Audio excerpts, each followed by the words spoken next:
Leksjon 1. Bokhandlereventyr. Det er flott. Jeg finner ofte et godt utvalg av bokhandlere i området. Virkelig? Jeg elsker å besøke bokhandler. Hva ser du vanligvis etter? Jeg liker å bla etter både klassiske romaner og nye utgivelser. Det høres fantastisk ut. Jeg liker å oppdage skjulte perler. Ja. Noen ganger kan du finne bøker som er vanskelige å få tak i andre steder. Absolutt. Foretrekker du å handle i butikk eller på nett? Jeg liker atmosfæren ved å surfe i butikken, men det er praktisk på nettet. Jeg er enig. Det er fint å ha alternativer for begge opplevelsene. La oss planlegge en dag for å utforske noen lokale bokhandlere sammen. Leksjon 2. Beach Essentials. La oss få noen badehåndklær og en parasoll. Perfekt. De er avgjørende for en morsom dag på stranden. Ja, og vi bør også ta med solkrem for å beskytte huden vår. Absolutt. Det er så viktig å være trygg i solen. Hva mer tror du vi trenger til stranddagen vår? Snacks og drinker ville også vært bra. Godt tenkt. Hydrering er nøkkelen, spesielt i varmen. Ja, og noen lette forfriskninger vil holde energien oppe. Jeg gleder meg til strandturen vår. Leksjon 3. Fotoferdigheter. Å ta skarpe og stødige bilder er avgjørende for flotte bilder. Absolutt. Hvilke teknikker bruker du for å sikre det? Jeg anbefaler alltid å bruke stativ for stabilitet. Det er et godt tips. Det hjelper definitivt å unngå uskarphet. Ja, og justering av lukkerhastigheten kan også utgjøre en stor forskjell. Det har jeg hørt. Det er fascinerende hvordan innstillinger påvirker resultatet. Nøyaktig. Ulike lysforhold krever ulike justeringer. Hva med komposisjon? Har du noen tips til det? Ja. Ramme inn motivet på riktig måte kan forbedre helhetsbildet. Leksjon 4. Handleliste for dagligvarer. La oss få litt ost, yoghurt og tomater til måltidet. Høres bra ut. Vi kan lage en deilig salat med dem. Ja. Og vi kan ikke glemme toalettpapir, det er viktig. Absolutt. Det er alltid godt å ha mye for hånden. Trenger vi noe annet til matlagingseventyret vårt? Kanskje litt brød til smørbrød? Flott idé. Det ville avrunde pikniken vår perfekt. Ja, og vi burde ta litt frukt til dessert. Jeg elsker frukt. Det vil være forfriskende etter måltidet vårt.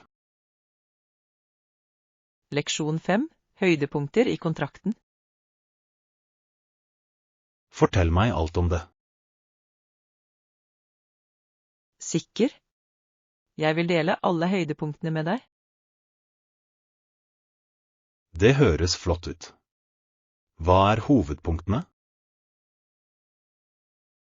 Vel, vi ble enige om betalingsbetingelsene og prosjekttidslinjen. God. De er avgjørende for å holde alt på skinner. Nøyaktig. Vi diskuterte også leveranser og forventninger. Det er viktig. Det bidrar til å unngå misforståelser senere. Ja, klarhet er nøkkelen i enhver kontrakt. Er det andre detaljer vi bør vurdere? Leksjon 6. Følge rutiner. Følger du noen spesifikk rutine eller video for treningsøktene dine? Jeg følger vanligvis en YouTube-video eller en app som guider meg gjennom øvelser. Det høres effektivt ut. Hvilke kanaler anbefaler du? Jeg elsker å følge treningskanaler som fokuserer på ulike treningsstiler. Det er en god idé. Variasjon holder ting interessant. Nøyaktig. Det hindrer meg i å kjede meg med rutinen min. I tillegg kan det være veldig nyttig å ha en visuell guide. Sikkert. Det hjelper meg å opprettholde riktig form under øvelser. Jeg burde begynne å følge noen videoer også. Leksjon 7. Innkjøp av dagligvarer. Det er flott. Hvilke spesifikke varer kjøpte du i dag? Jeg fikk noen epler, bananer og gulrøtter. Fine valg. Det er sunne snacks. Ja, jeg prøver å holde kjøleskapet mitt fylt med ferske råvarer. Det er smart. Det oppmuntrer til sunnere matvaner. Nøyaktig. I tillegg elsker jeg å lage smoothies med disse fruktene. Det høres deilig ut. Har du en favoritt-smoothie-oppskrift? Jeg pleier å blande bananer med yoghurt og en skvett appelsinjuice. NAM. Den kombinasjonen må jeg prøve. Leksjon 8. Planlegging fremover. Ja, jeg har tenkt på det. Det virker mer praktisk, spesielt med Fleksibilitet det gir, ikke sant? nøyaktig. Å ha alternativer gjør livet så mye enklere. Ja. Jeg setter pris på å kunne velge hvordan jeg vil tilnærme meg oppgavene mine. Tror du det hjelper på produktiviteten? Definitivt. Det lar meg justere timeplanen min etter behov. Det er et godt poeng. Fleksibilitet kan føre til bedre resultater. Ja, og det reduserer stress når uventede situasjoner oppstår. Jeg er alt for å finne måter å gjøre livet enklere. Leksjon 9. Språktilgjengelighet. Vårt tospråklige personale er her for å sikre at språket ikke er en barriere for våre gjester. Det er fantastisk.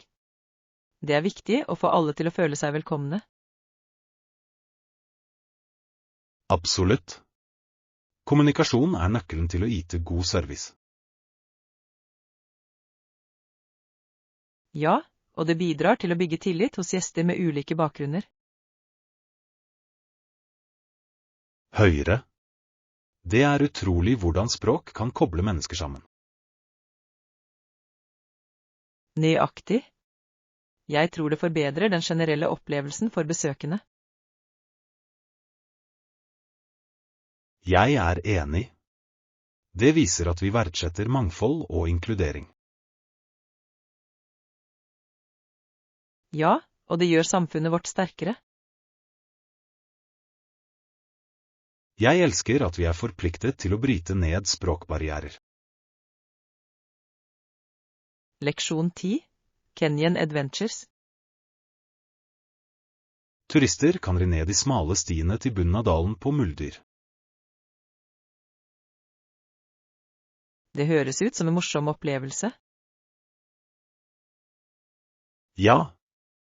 På den ene siden er fjellveggen til Canyon, som er fantastisk. Jeg kan tenke meg. Utsikten må være utrolig der nede. Absolutt. Det er en unik måte å utforske landskapet på. Jeg elsker hvordan naturen tilbyr slike eventyrlige aktiviteter. Ja, og det er en fin måte å sette pris på skjønnheten i miljøet. Det vil jeg gjerne prøve en dag. Jeg også. Det ville vært et uforglemmelig eventyr. Leksjon 11. Miljøhensyn. Ellers vil de utviklende livsformene dø. Det er en alvorlig bekymring. Det fremhever viktigheten av bevaring. Ja, mengden vann, varme og ulike ressurser er avgjørende for å overleve. Nøyaktig. Vi må være oppmerksomme på vår påvirkning på miljøet. Jeg tror utdanning spiller en viktig rolle for å øke bevisstheten. Absolutt. Å lære andre om bærekraft er viktig. Vi kan alle gjøre vårt for å beskytte planeten vår. Ja, hver eneste lille handling teller og legger seg over tid. Jeg håper flere blir miljøbevisste. Leksjon 12. Historiske hendelser. En annen slik kontrakt ble vellykket utført i Paris. Virkelig? Hva var arten av den kontrakten? Offeret var den ufarlige og gamle eksstatsministeren. Det høres spennende ut. Hva skjedde under den hendelsen? Det vakte mye oppmerksomhet og reiste spørsmål om etikk. Jeg kan tenke meg. Slike hendelser kan ha betydelige politiske implikasjoner. Ja, det er fascinerende hvordan historien kan forme aktuelle saker. Absolutt. Det er viktig å lære av disse tidligere hendelsene. Jeg er enig. Historien gjentar seg ofte hvis vi ikke er forsiktige. Leksjon 13. Betalingsplaner. Vi opererer vanligvis etter en 45 dagers betalingsplan. Kan vi justere det deretter? Ja, vi kan definitivt diskutere alternativer om nødvendig. Det ville vært nyttig. Fleksibilitet kan lette økonomisk planlegging. Absolutt. Det er viktig for begge parter å trives. Ja, og klare avtaler kan forhindre misforståelser senere. Jeg synes vi bør skissere alt skriftlig. Det er en smart idé. Dokumentasjon holder oss ansvarlige. La oss sluttføre disse detaljene snart. Leksjon 14. Yogastillinger. La oss øve på noen positurer som Warrior 2. De er enkle og effektive. Absolutt. Jeg elsker hvor tilgjengelig yoga kan være for alle. Stor. Er det noen andre øvelser jeg bør inkludere? Ja, Noen milde strekk ville være perfekte å varme opp. Det høres bra ut. Oppvarming er nøkkelen for å forhindre skader. Nøyaktig. I tillegg hjelper det oss med å fokusere og slappe av i sinnet. Ja. Jeg er glad for å inkludere disse i rutinen vår. Jeg også. La oss gjøre det til en vanlig praksis. Jeg gleder meg til å se hvordan vi forbedrer oss over tid. Leksjon 15. Låtskriving og hits. Så fortell meg om låtskriveren. Hva er historien? Dette var et problem for Foster. Hans første hitlåt var Å Susanna.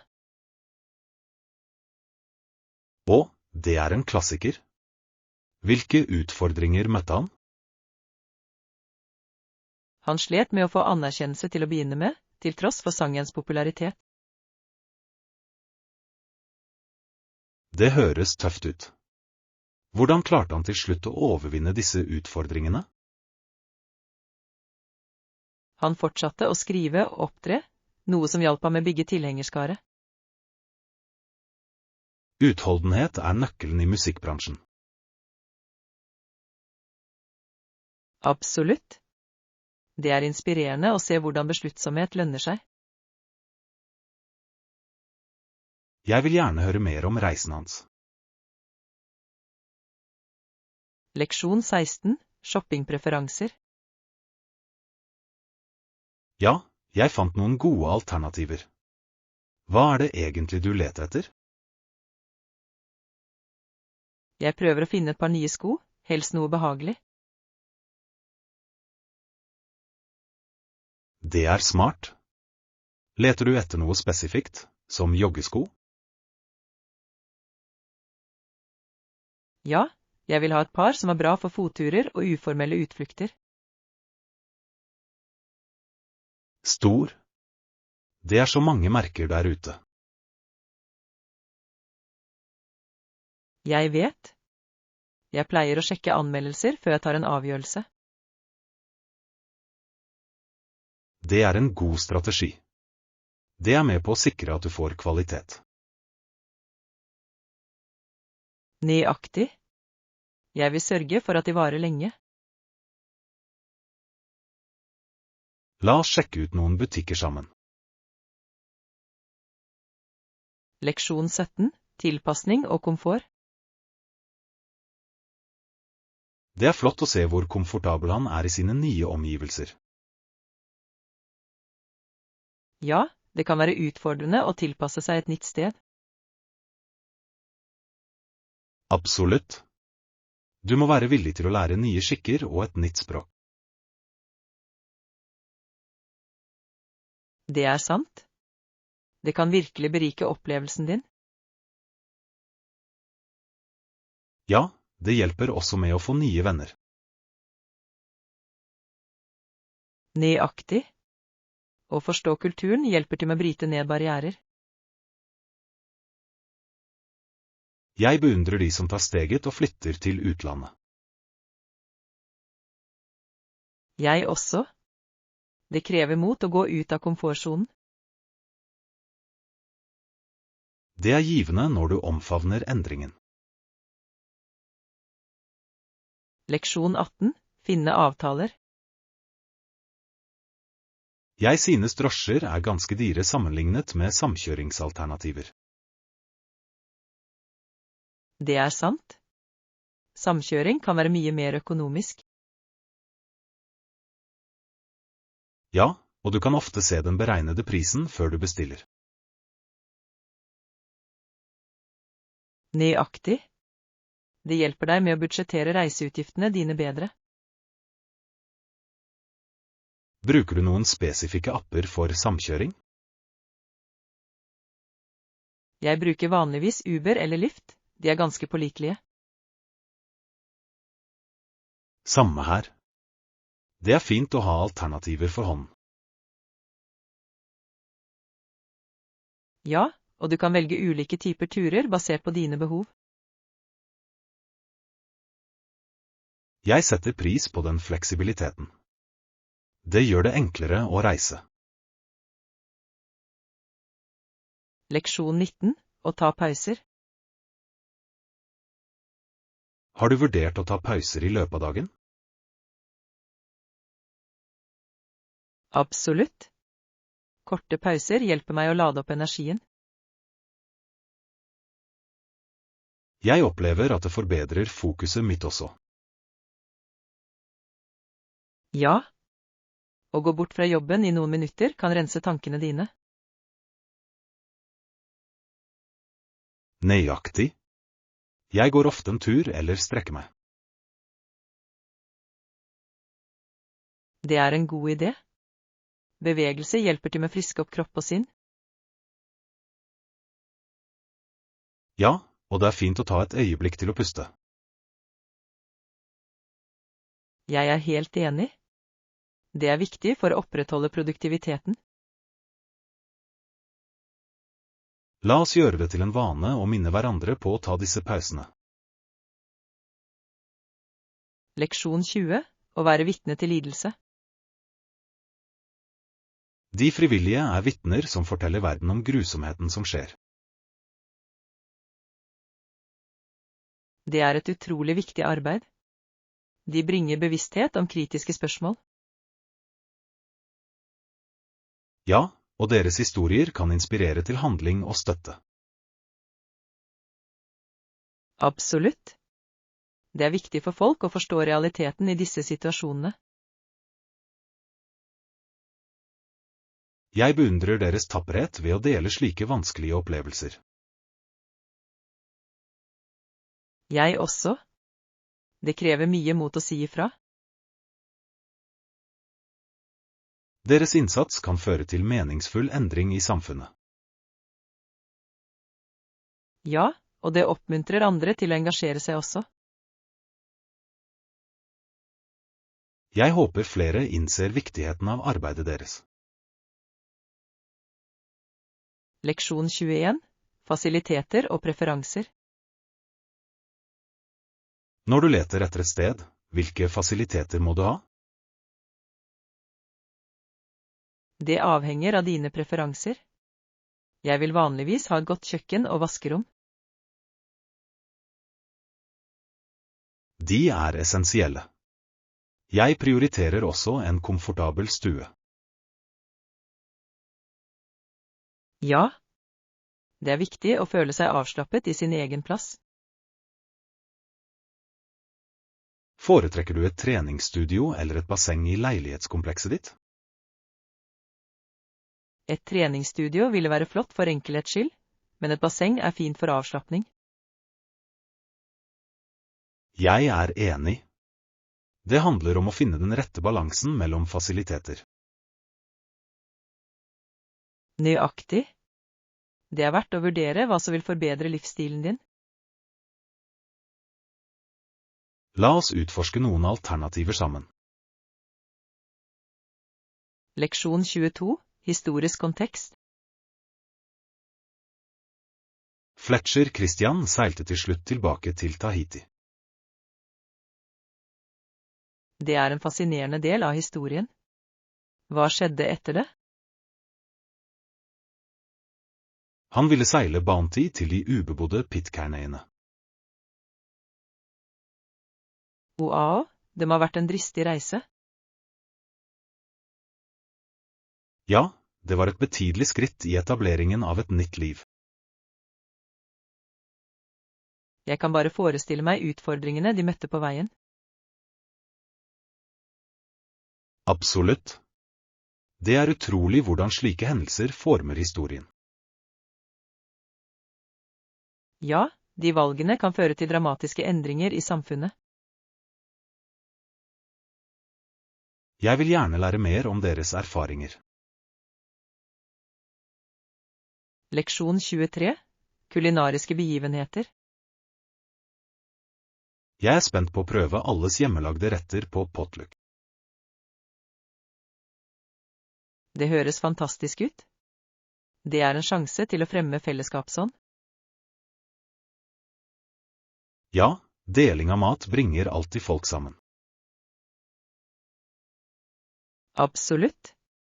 Jeg elsker å prøve forskjellige oppskrifter fra forskjellige kulturer. Jeg også. Det er som et kulinarisk eventyr. Hvilken rett har du tenkt å ta med? Jeg tenker å lage en pastasalat. Det er en publikumsbehager. Det høres deilig ut. Jeg tar med min berømte dessert. Perfekt. Jeg gleder meg til å smake den.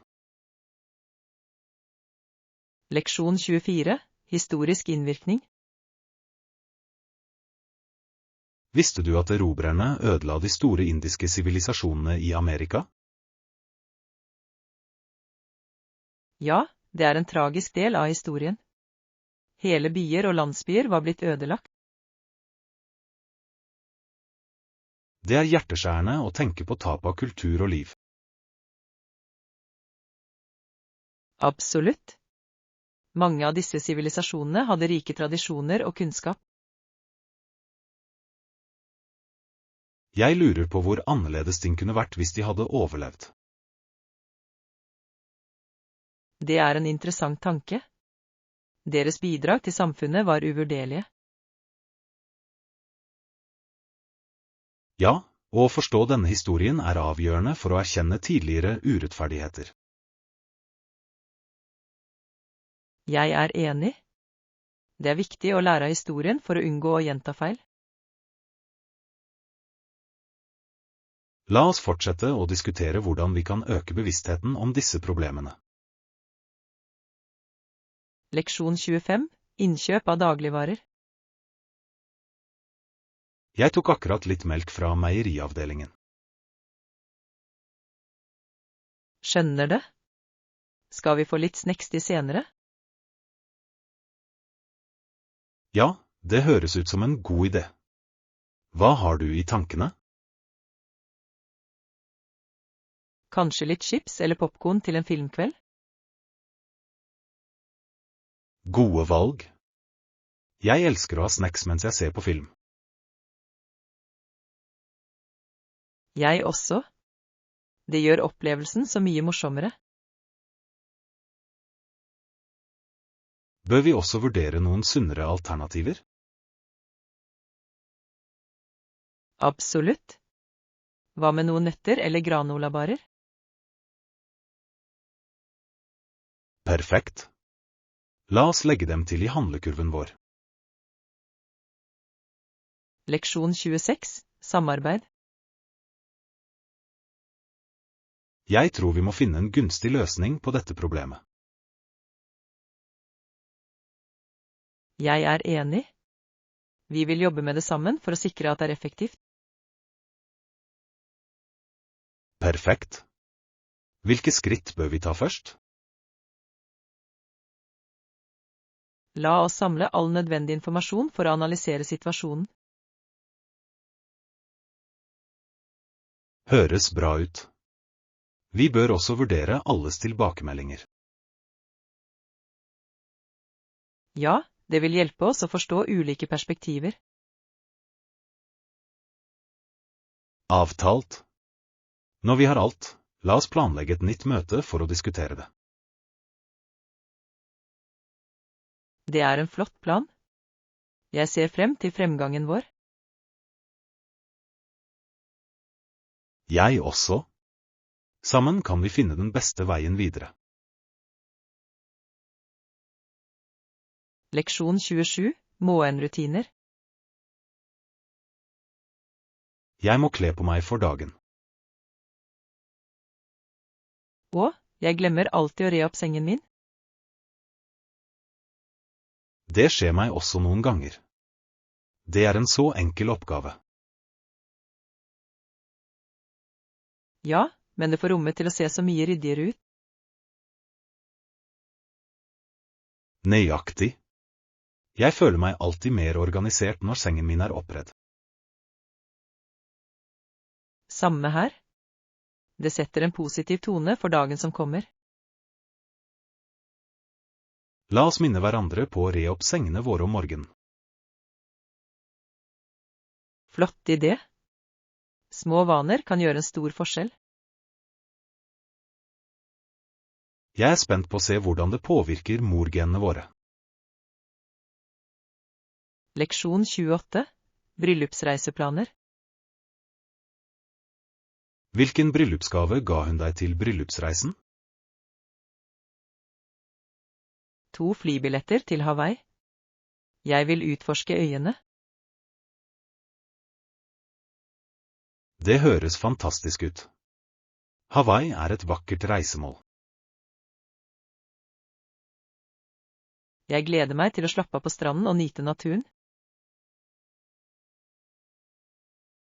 Ja. Har du planlagt noen spesifikke aktiviteter? Jeg har lyst til å snorkle og vandre på vulkanene. Det høres ut som utrolige eventyr. Ja, og jeg gleder meg til å prøve det lokale kjøkkenet også. Jeg vedder på at maten blir deilig. Leksjon 29. Forhastede morgener. Jeg skyndte meg å gjøre meg klar til jobb i dag.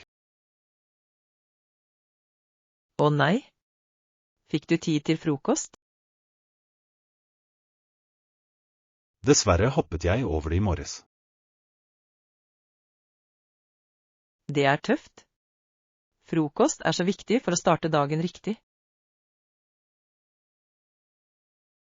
Jeg vet. Jeg føler meg vanligvis mer energisk etter å ha spist et godt måltid. Ja, en rask smoothie eller litt frukt kunne vært et godt alternativ. Definitivt. Jeg må planlegge bedre i morgen. Det er en god idé. Morgenene kan være hektiske, men en god frokost hjelper. Jeg setter vekkerklokken litt tidligere neste gang. Leksjon 30. Miljøhensyn. I laksefiske blir dyr som grizzlybjørn, elg og hjort skadet av forurensning. Det er virkelig bekymringsfullt. Det påvirker hele økosystemet. Ja, habitatene deres blir ødelagt, noe som setter deres overlevelse i fare. Det er hjerteskjærende å se hvordan menneskelige handlinger påvirker dyrelivet. Nøyaktig. Vi må ta til orde for bedre miljøpraksis. Absolutt. Beskyttelse av naturressurser er avgjørende for fremtidige generasjoner. Jeg tror bevisstgjøring er nøkkelen til å gjøre en endring. Ja, å utdanne andre kan føre til mer ansvarlig oppførsel. La oss fortsette å diskutere måter å fremme miljøbevissthet på. Leksjon 31. Positive tilbakemeldinger. Det er et godt tegn. Stilte de spørsmål under presentasjonen? Ja, de hadde noen få spørsmål som viste at de var engasjerte. Det er oppmuntrende. Det betyr at de er interessert i emnet. Nøyaktig. Spørsmålene deres var innsiktsfulle og tankevekkende. Jeg elsker når publikum deltar på den måten. Jeg også. Det gjør diskusjonen mye mer dynamisk. Følte du deg trygg på å svare på spørsmålene deres? Ja, jeg var godt forberedt, noe som hjalp veldig. Det er flott. La oss bygge videre på dette momentumet for vår neste presentasjon. Leksjon 32. Ice cream cravings. Smaksatt iskrem er alltid en godbit. NAM. Du gjør meg sulten. Er det en smak du elsker? Jeg liker virkelig mintsjokoladebiter. Det er så forfriskende. Det er en klassiker. Jeg elsker kaker og krem selv. De er begge deilige valg. Har du prøvd noen unike smaker? Ja, jeg hadde en gang lavendelis. Det var overraskende bra. Wow, det høres interessant ut. Jeg vil gjerne prøve det. Det burde du. Det er fint å eksperimentere med forskjellige smaker. La oss planlegge en iskremtur snart. Leksjon 33. Møteplaner.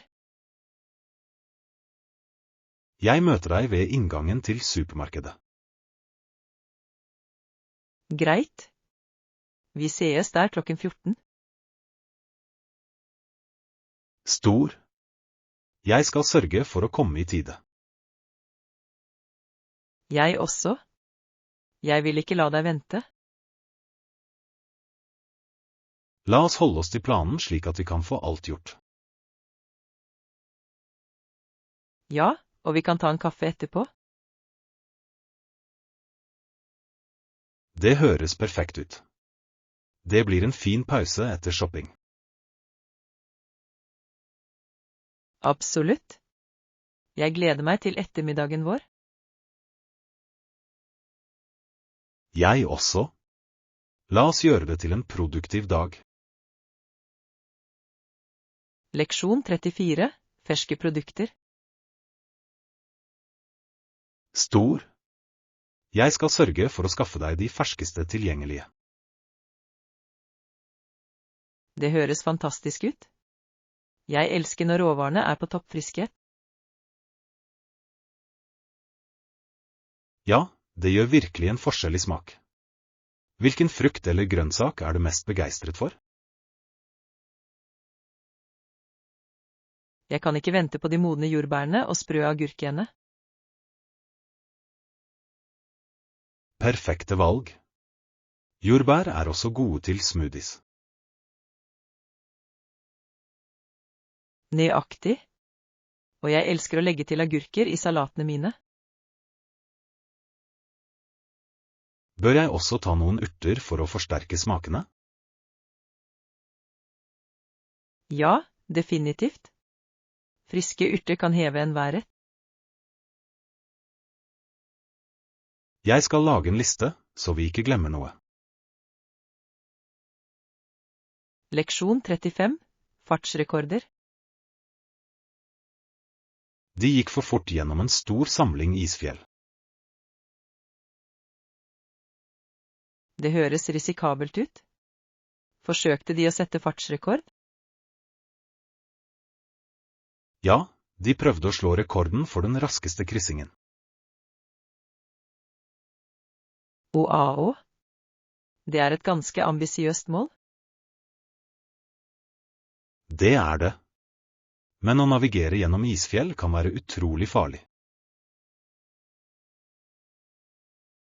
Absolutt. Sikkerhet bør alltid komme først, spesielt under ekstreme forhold. Jeg lurer på hvordan de klarte å balansere fart med sikkerhet. Det må ha krevd mye dyktighet og nøye planlegging. Definitivt. Vi bør se nærmere på hvordan de forberedte seg på den reisen.